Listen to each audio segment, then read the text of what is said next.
শীতের সকালে গ্রামের ছোট্ট রেল স্টেশনে হঠাৎ গিয়ে দাঁড়ালেন একজন অচেনা মানুষ। কোট পরা, চোখে চশমা, হাতে একটা পুরনো সুটকেস। গ্রামের মানুষ তাকে আগে কখনো দেখেনি। সবাই ভাবল, হয়তো শহর থেকে কাজের খুঁজে এসেছেন। চা দোকানের মালিক মুকবুল সাহেব এগিয়ে গিয়ে বললেন, ভাই, কোথায় যাবেন? অচেনা মানুষ মৃদু হেসে বললেন, আসলে আমি খুঁজছি আমার শেকড়। এই গ্রামে নাকি আমার দাদার জন্ম। খবর দ্রুত চারদিকে ছড়িয়ে গেল।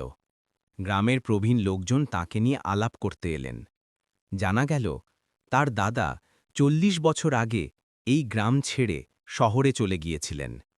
এরপর আর কখনো ফেরেননি। অচেনা মানুষ হাঁটতে হাঁটতে গ্রামের পুরনো বটগাছের নিচে দাঁড়ালেন। চোখে জল এসে গেল।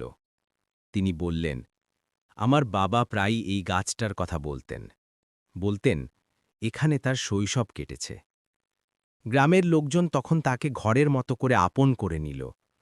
মকবুল সাহেব তাকে আমন্ত্রণ জানালেন রাত কাটানোর জন্য। সন্ধ্যায় সবাই একসাথে বসে গল্প করল, গান গাইল।